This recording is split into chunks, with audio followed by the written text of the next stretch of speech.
और एक और ब्रेकिंग न्यूज आपको बता दें, दुनिया पर भारी पड़ सकती थी ज़ेलेंस्की की करतूत। बेवजह खड़ा किया पोलैंड पर रूसी हमले का हवा। ज़ेलेंस्की ने पोलैंड की सुरक्षा को भी खतरे में डाला है।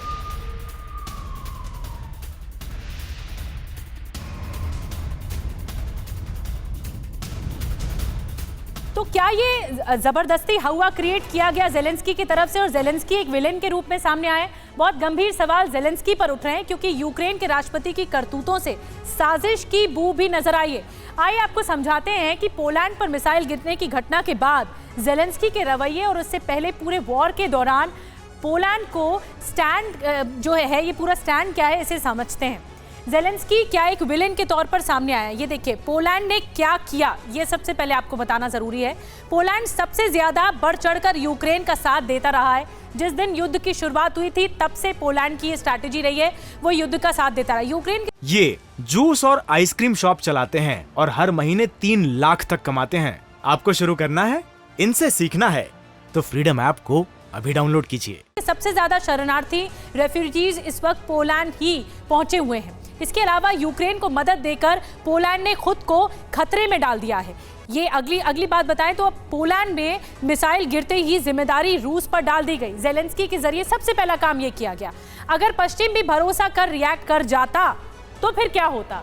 तो फिर क्या करते ज़ेलेंस्की? अगर वेस्टर्न कंट्रीज भी रिएक्ट कर देती, यकीनन रूस के साथ पैदा किसी भी नए संघर्ष का नतीजा पोलैंड भी भुगतता और पोलैंड भी इस विवाद के जद में आ जाता। नाटो के युद्ध में शामिल होते ही आज पूरी दुनिया पर आ जाती, ये भी बात सामने आती। इसके अलावा क्या ज़ेलेंस्की ने पूरी दुनिया को युद्ध में झोंकने का प्रपंच रचा है? क्योंकि विलेन के तौर पर ज़ेलेंस्की इस वक्त बिग पिक्चर में सामने आ रहे हैं। ऐसे ज़ेलेंस्की पर अब पश्चिम को कितना भरोसा करना चाहिए? तो मनीष झा हमारे साथ कैलिनिनग्राड से जुड़े हुए हैं।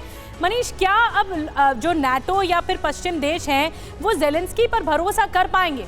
क्या ये जो स्ट्रैटेजी ज़ेलेंस्की की तरफ से उठाई गई या जो करतूत सामने आई है, क्या उससे अमेरिका या फिर नाटो देश विश्वास कर पाएंगे? क्योंकि सीधे सीधे पोलैंड भी अब इस विवादित घेरे में आ चुका है।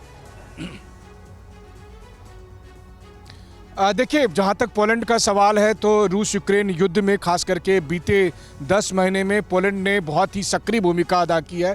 एक तरह से इस पूरे युद्ध का कमांड और कंट्रोल सिस्टम जो है वो पोलैंड में ही था। लेकिन अहम बात यह है कि नाटो को और खास करके अमेरिका को ज़ेलेंस्की से जो चाहिए था वो उन्होंने करवा लिया। अब अमेरिका का काम पूरा हो गया है। अब अमेरिका को रूस और यूक्रेन का युद्ध करवाना था, वो उन्होंने करा लिया है।